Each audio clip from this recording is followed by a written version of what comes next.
नमस्कार दोस्तों, आप सभी का स्वागत है। आपके अपने YouTube चैनल मानव जीवन में दोस्तों, लाइफ में सभी आगे बढ़ना चाहते हैं और लाइफ में आगे बढ़ने के लिए हमें रोज ही कुछ नया सीखना चाहिए और आगे बढ़ना चाहिए। तो चलिए आज की प्रस्तुति शुरू करते हैं। श्री शिवाय नमस्तुभ्यम। हर हर महादेव। दोस्तों, आप सभी लोग जानते हैं कि 13 अगस्त 2024 यानी मंगलवार को पड़ रही है नवमी तिथि। दोस्तों, ये जो मंगलवार है श्रावण महीने में पड़ने वाला सबसे बड़ा मंगलवार है, क्योंकि सावन महीने में पड़ रहा है, जिसका बहुत ही बड़ा और विशेष महत्व होता है। और ऐसा दिन पूरे साल में सिर्फ एक ही बार आता है। और दोस्तों, आप सभी लोग जानते हो कि मंगलवार नवमी का अगर सबसे बड़ा कोई उपाय है तो वो 2 लौंग वाला उपाय है। तो दोस्तों, इस सावन मंगलवार के दिन आप लोगों को इस 2 लौंग वाले उपाय को जरूर करना है। बहुत सारे लोग होंगे जिन लोगों ने इस उपाय को ना किया हो, मतलब पूरा साल निकल गया, उन्होंने किसी भी दिन इस लौंग वाले उपाय को ना किया हो। पर दोस्तों, आपके पास एक आखिरी मौका बचा हुआ है जो कि 13 अगस्त के दिन है। तो इस दिन आप लोगों को इस वाले उपाय को जरूर कर लेना है। भले ही आपने पूरे साल भर इस उपाय को ना किया हो, पर अगर आपने इस श्रावण महीने के मंगलवार के दिन अगर इस वाले उपाय को कर लिया तो आपको इस उपाय को करने का वो फल मिलेगा जिसकी आपने कभी कल्पना भी नहीं करी होगी। इसीलिए आप लोग इस वाले उपाय को एक बार जरूर कर लेना, ताकि आप लोगों के हाथ से यह मौका ना जा सके और आपको इस उपाय को करने का फल मिल सके। दोस्तों, यह उपाय पंडित जी ने अपनी अभी की ही शिव महापुराण की कथा में बताया है। जिस उपाय को आज हम आपको बहुत अच्छे से समझाने वाले हैं। इस वीडियो को देखने के बाद इस उपाय को समझने के लिए आपको कोई और वीडियो को देखने की जरूरत नहीं पड़ेगी। तो चलिए दोस्तों, उपाय को शुरू करते हैं। देखिए, ये इस श्रावण महीने के मंगलवार के दिन यह इतना खास होता है, इतना महत्वपूर्ण होता है। देखा है, कभी कभी बड़े बड़े पूजा पाठ अनुष्ठान से जो मनोकामना पूर्ण नहीं होते, वो श्रावण महीने के दिन एक छोटे से उपाय करने से ही आपकी मनोकामना पूर्ण हो जाती है। और बहुत सारे लोगों ने इस उपाय को किया भी है और उनको इस उपाय को करने का फल भी जरूर मिला है। अगर आप लोग भी इस उपाय को करना चाहते हैं तो आप इस उपाय को पहले अच्छे से समझ लेना, सुन लेना, उसके बाद करना। आपको इस उपाय का फल जरूर मिलेगा। और इस उपाय को कर लेने से आपके घर में चाहे किसी भी प्रकार की दुख और समस्या क्यों ना चल रही हो, आपको उसका कारण भी नहीं पता है कि भाई यह समस्या किस कारण से चल रही है। उसका कुछ भी कारण हो सकता है, जैसे पितृ दोष हो सकता है या किसी भी तरह का मंगल दोष भी हो सकता है। तो इस दिन आप लोगों को यह वाला उपाय कर लेना है। यह एक ऐसा उपाय है जिस उपाय को अगर किसी विशेष दिन पर किया जाए तो भाई उस विशेष दिन का जो है वह तो हमें मिलता ही मिलता है, पर हमने उस दिन पर इस 2 लौंग वाले उपाय को किया है तो हमें उससे भी बड़ा फल मिलता है। और फल बहुत जल्दी मिलता है, क्योंकि आप इस उपाय को बहुत ही बड़े और विशेष दिन पर कर रहे हो। तो चलिए अब उपाय के बारे में बात करते हैं। लेकिन उससे पहले आप लोगों को यह जानना आवश्यक है कि आखिर यह उपाय किस समय करना है, किसको करना है और कैसे करना है। तो चलिए हम आगे आपको वीडियो में एक एक करके बता देते हैं। लेकिन उससे पहले अगर आप लोग हमारे चैनल पर नए हैं तो हमारे चैनल को सब्सक्राइब कर लेना और इस वीडियो को लाइक करके कमेंट बॉक्स में श्री शिवाय नमस्तुभ्यम ओम नमः शिवाय जरूर टाइप कर देना। तो दोस्तों, इस 2 लौंग वाले उपाय को हमें इस मंगलवार के दिन कैसे करना है, किसको करना है, किस समय करना है और कहां पर करना है, ये सारे सवालों के जवाब आपको इस वीडियो में मिल जाएंगे। और जो ये वीडियो देखेगा भाई, उसको 2 लौंग वाला उपाय जरूर करना चाहिए, क्योंकि इस दिन लौंग का भी बहुत ही बड़ा और विशेष महत्व होता है।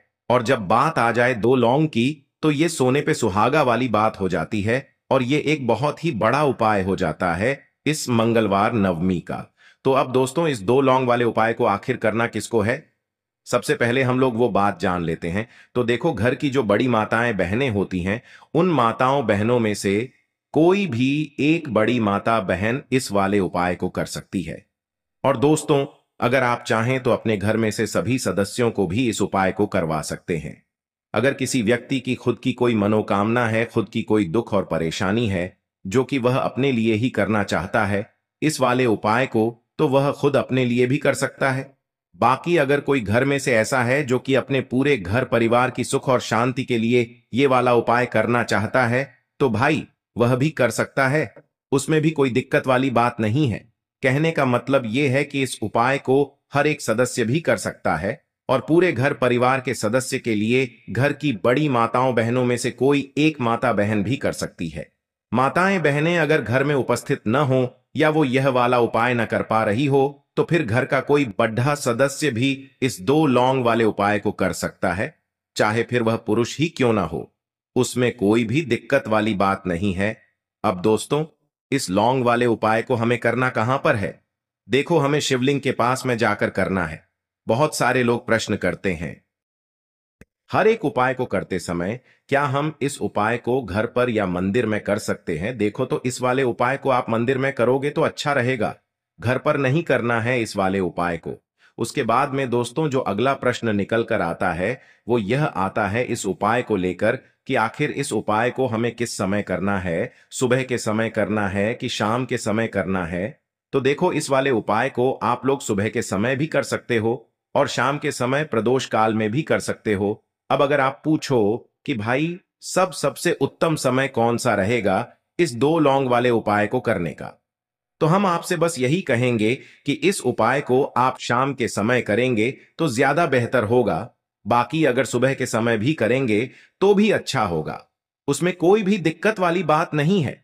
तो अब दोस्तों, जो अगली सबसे बड़ी और महत्वपूर्ण बात आती है वो यह आती है कि सुबह अगर हम उपाय को करेंगे तो हमें कितने बजे से लेकर कितने बजे तक के बीच में करना है, और शाम के समय प्रदोष काल में करेंगे तो हमें कितने बजे से लेकर कितने बजे के बीच में करना है। तो देखो, सुबह जितनी जल्दी हो सके आप उपाय को करने की कोशिश करना। बाकी अगर किसी कारणवश लेट भी हो जाओ, थोड़ी देर भी हो जाए तो 10 या 11 बजे तक भी आप उपाय कर लेना, पर 12 बजे से ज्यादा देरी ना हो, ठीक है? इस बात का ध्यान रखना। उसके बाद में दोस्तों, अगर शाम के समय प्रदोष काल की बात करें, प्रदोष काल का जो समय है होता है वो शाम के 6 बजे से शुरू हो जाता है। मतलब शाम के 6 बजे से लेकर 7 बजे के बीच का जो समय होता है यह समय प्रदोष काल का समय होता है। पर अभी जो मौसम चल रहा है इस मौसम में जो है शाम बहुत देरी से होती है, तो आप इस उपाय को 7 या 8 बजे के बीच में भी कर सकते हो। मतलब शाम के 6 बजे से रात 8 बजे के बीच में आप कभी भी इस वाले उपाय को कर सकते हो, उसमें कोई भी दिक्कत वाली बात नहीं है। परंतु मंगलवार के दिन कोशिश करना कि समय के अंतर्गत ही कर लो। किसी कारणवश ना कर पाओ तो थोड़ा देरी से भी कर सकते हो, आपको उपाय का फल जरूर मिलेगा। देखिए, इस वीडियो में जितने भी उपाय हम आपको बताएंगे सभी उपाय सरल है। देखो, गुरुजी ने कहा है कि मंगलवार के दिन आपको चौमुख दीपक वाला उपाय तो अवश्य ही करना चाहिए। वीडियो के अंतिम में आपको उपाय बताया है जो आपको करना है। देखो, आगे बढ़ने से पहले वीडियो को एक लाइक जरूर करें। देखो, सबसे पहला उपाय, यदि आपके जीवन में कर्जा बहुत अधिक है, आपके जीवन में संकट बहुत अधिक रहते हैं, आपके ऊपर बहुत अधिक विपदा आ रही है, बार बार आपको अपने व्यापार में और अपने धन में हानि देखने को मिल रही है, यानी कि आपको प्रत्येक कार्य में हानि हो रही है, तो आपको यह उपाय करना चाहिए। देखिए, इस उपाय के लिए आपको मात्र 1 लौंग का जोड़ा लेना है, यानी कि 2 फूल वाली लौंग लेनी है। साथ में आपको मात्र थोड़ा सा शहद लेना होगा और इसी के साथ में आपको तांबे के पात्र के अंदर शुद्ध जल लेना होगा। अब देखिए, इन सभी सामग्रियों को लेकर के आपको भगवान शिव के मंदिर में पहुंच जाना है। देखें, ये उपाय आप सुबह से लेकर शाम तक कर सकते हैं। तो वो सबसे पहले तो आपके पास जो 2 फूल वाली लौंग हैं उन्हें आपको शहद के अंदर अच्छे से डुबोना है, यानी कि दोनों लौंग पर आपको अच्छे से शहद का लेपन कर देना है। अब आपको जो आपके पास एक लोटा जल है, सबसे पहले तो उसे शिवलिंग पर धीरे धीरे समर्पित करना है और श्री शिवाय नमस्तुभ्यम इस मंत्र का जाप करते हुए समर्पित कर देना है। अब आपके पास जो 2 फूल वाली लौंग है, शहद से उसे आपको शिवलिंग पर अर्पित करना है और आपको प्रार्थना करनी है कि जीवन में जो रोग की स्थिति है वे समाप्त हो, जीवन के जो संकट और समस्याएं हैं वह सभी समाप्त हो, जीवन से जो कर्ज की समस्या है वह समाप्त हो। इस प्रकार से प्रार्थना करते हुए यह जो 2 फूल वाली लौंग ही शहद संयुक्त, इससे आपको शिवलिंग पर अर्पित कर देनी है। आपकी जो भी समस्या होगी इस मंगलवार के दिन अवश्य ही समाप्त हो जाएगी। तो इस प्रकार से आपको पहला उपाय करना है। अब हम बात कर लेते हैं दूसरे उपाय के बारे में। देखिए, देखो, यह उपाय आपके लिए सर्वश्रेष्ठ होने वाला है। देखिए, इस उपाय के लिए आपको मात्र 5 हरे मूंग के दाने आपको साबुत लेने हैं, खंडित नहीं होने चाहिए। इस बात का ध्यान रखें। और इसी के साथ मैं आपको एक तांबे के पात्र के अंदर अपने घर से शुद्ध जल ले लेना है। अब दोस्तों, इन सभी सामग्रियों को लेकर के आपको सीधे पहुंच जाना है भगवान शिव के मंदिर में। देखिए, इस उपाय को भी आप सुबह भी कर सकते हैं और शाम के समय में भी कर सकते हैं।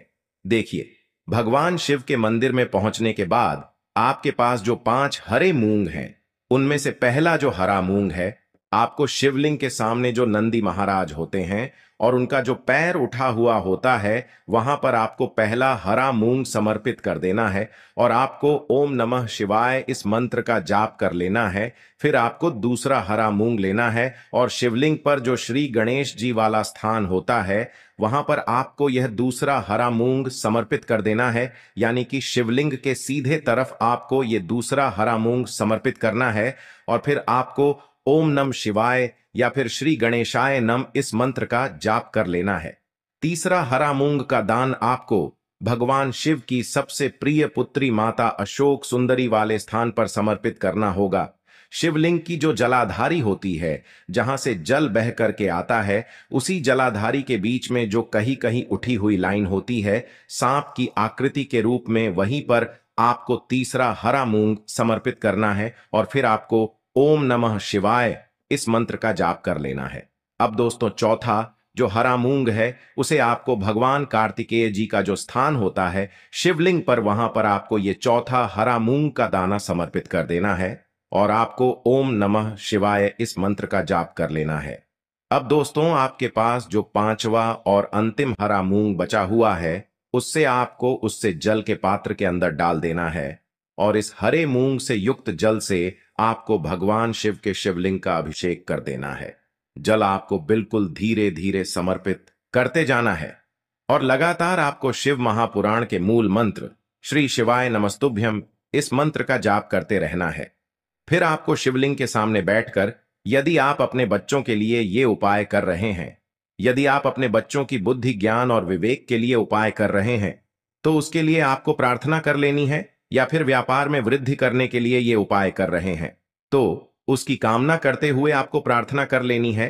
या फिर अपनी नौकरी के लिए कर रहे हैं, या फिर अपने इंटरव्यू के लिए, या फिर धन की प्राप्ति के लिए कर रहे हैं, जिस भी कामना के लिए आप उपाय कर रहे हैं, उसे परिपूर्ण करने के लिए आपको महादेव से प्रार्थना कर लेनी है और फिर आपको वापस अपने घर आ जाना है। पूज्य गुरु जी ने कहा है कि जो भी व्यक्ति इस उपाय को कर लेता है, तो यकीन मानिए आपके जीवन की जो सारे संकट, कष्ट और बाधाएं ही, वो सभी समाप्त होंगे। अब हम बात करते हैं अगले उपाय की। इस उपाय के लिए आपको एक दीपक लेना है। दीपक आप मिट्टी का भी ले सकते हैं और शुद्ध आटा मढ़कर उसका दीपक भी आप तैयार कर सकते हैं। दीपक के अंदर गोल बाती का प्रयोग करना है और दीपक के अंदर आपको शुद्ध घी का प्रयोग करना है। इसी के साथ मैं आपको मात्र एक फूल वाली लौंग लेनी होगी। अब यह एक दीपक और एक फूल वाली लौंग लेकर के सीधा आपको पहुंचना होगा बरगद के वृक्ष के वहां पर। देखिए, सबसे पहले तो आपके पास जो एक फूल वाली लौंग है, उससे आपको बरगद के वृक्ष की जड़ में समर्पित करना है। देखिए, अगर आपके जीवन में कोई भी बड़ा संकट आने वाला है, कोई भी बड़ा कष्ट आने वाला है, तो वह इस उपाय के माध्यम से दूर होने वाला है। महादेव की विशेष कृपा रहेगी कि जो भी संकट आपके जीवन में आने वाला होगा, वह भी दूर हो जाएगा।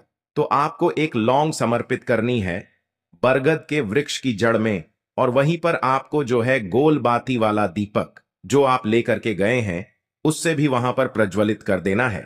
वटकेश्वर महादेव का स्मरण करते हुए देखिए, जब भी आपको जीवन में इस साल लगने लगे कि आपके जीवन में कुछ भी अच्छा नहीं चल रहा है, तब भी आप कोई उपाय करना है, तो इस प्रकार से आपको ये उपाय करना है। अब हम जान लेते हैं चौथे विशेष उपाय के बारे में। देखें, यदि आपके विवाह में, शादी में कोई भी समस्या आ रही है, यदि आपका जो कर्ज है वह दिन पर दिन बढ़ते ही जा रहा है, तो आपको ये चमत्कारी उपाय करना चाहिए। कोई भी समस्या अगर जीवन में है तो उसे दूर करने के लिए आप कोई उपाय करना चाहिए। मंगल दोष से जुड़ी हुई समस्या भी है, तब भी आपको ये उपाय करना चाहिए। देखिए, इस उपाय के लिए आपको एक तांबे के पात्र के अंदर अपने घर से शुद्ध जल लेना है और इसी के साथ में आपको एक चुटकी लाल चंदन लेना होगा। अब आपको क्या करना है कि जो लाल चंदन आपने लिया है उसे आपको उससे जल के पात्र के अंदर डाल देना है और ये जल्द जो है आपको लाल चंदन से युक्त तैयार कर लेना है। और ये लाल चंदन से युक्त जल आपको भगवान शिव के मंदिर में लेकर के पहुंचना है। लेकिन ये उपाय भी आप सुबह से लेकर के शाम तक कर सकते हैं। अब दोस्तों, ये जो लाल चंदन से युक्त जल है, इससे आपको भगवान शिव के शिवलिंग पर धीरे धीरे अर्पित कर देना है और आपको लगातार श्री शिवाय नमस्तुभ्यम इस मंत्र का जाप करते रहना है। देखिए, यदि आपके जीवन में विवाह से जुड़ी समस्या चल रही है तो आपको मंगलेश्वर महादेव का स्मरण करना है और जीवन में अधिक कर्ज की समस्या है तो आपको आरण मुक्तेश्वर महादेव का स्मरण करना है। देखना, एक दिन आपकी सब तरह की समस्या जल्दी ही समाप्त हो जाएगी। तो इस प्रकार से आपको ये चौथा उपाय करना है। अब हम जान लेते हैं अंतिम और पांचवें उपाय के बारे में। देखिए, मंगलवार का दिन है और हनुमान जी भगवान शिव के रुद्र अवतार हैं, तो यह उपाय और भी खास हो जाता है। तो ये जो उपाय है विशेषकर आपको हनुमान जी के वहां पर ही करना होगा। देखिए, जब भी आपको ऐसा लगने लगे कि आपके जीवन में जो कर्ज है वह समाप्त ही नहीं हो पा रहा है, दिन प्रतिदिन बढ़ते ही जा रहा है, कष्ट जो है वह दिन प्रतिदिन बढ़ते ही जा रहे हैं, कष्ट जो है वह समाप्त ही नहीं हो पा रही है, यानी कि जीवन में जब भी कोई विपदा आती है, संकट आता है, तो हमें संकट मोचन हनुमान जी के मंदिर में जाना चाहिए। लेकिन यह उपाय बहुत ही खास है। इस उपाय के लिए आपको एक चौमुख दीपक तैयार करना होगा। आपको एक दीपक लेना है, दीपक के अंदर 4 बातियां लगानी है। देखो, बाती के लिए आपको मोली वाला धागा आता है कलावा का, उसकी भी बना सकते हैं, या फिर आप सफेद रुई की जो बत्तियां हैं उन्हें भी बना सकते हैं। अब आपको लेना है एक कटोरी सरसों का तेल और अब इस दीपक के अंदर या तो आपको चमेली का तेल डालना है या फिर जो आपने एक कटोरी सरसों का तेल लिया है उसमें आपको सरसों का तेल डालना है और इसी के साथ में आपको मात्र एक फूल वाली लौंग भी लेनी है। देखिए, अब जो ये दीपक है और लौंग है, इन दोनों का आपको हनुमान जी के मंदिर में लेकर के पहुंचना है। अब सबसे पहले तो ये जो चौमुखी दीपक है इसे आपको हनुमान जी के सामने प्रज्वलित करना है। दीपक को प्रज्वलित करने के बाद आपको वहीं पर एक बार हनुमान चालीसा का पाठ करना है या फिर आप आरणमोचक मंगल स्तोत्र का पाठ भी कर सकते हैं। अब आपके पास जो एक फूल वाली लोग है उनसे आपको अपने सीधे हाथ में रखना है। आपको प्रार्थना करनी है हनुमान जी से कि जीवन की जो भी संकट है, विपदा है, वो सभी आपकी कृपा से दूर हो। और ये जो एक लौंग है इससे भी आपको उससे चौमुखी दीपक के अंदर डाल देनी है और अपनी मनोकामना बोल देना है। गुरु जी कहते हैं कि कुछ दिनों में ही आपकी सब मनोकामना पूरी हो जाएगी। तो इस प्रकार से ये सुंदर सा और सरल सा उपाय करना है। देखो, आज की वीडियो में हमने आपको जितने भी उपाय बताए हैं सभी उपाय बहुत ही सरल है जो आपको करने हैं। देखना, आपके जीवन के सारे संकट और कष्ट दूर होंगे। और गुरु जी ने कहा है कि मंगलवार के दिन आपको चौमुख दीपक वाले उपाय को आपको अवश्य ही करना चाहिए। इससे आपके जीवन से चारों तरफ से आने वाले संकट दूर हो जाएंगे। आज के लिए बस इतना ही इस वीडियो में दी गई जानकारी। अगर आपको अच्छी लगी हो तो प्लीज हमारे चैनल मानव जीवन को सब्सक्राइब करें, लाइक करें और हमारे वीडियो में अंत तक बने रहने के लिए धन्यवाद।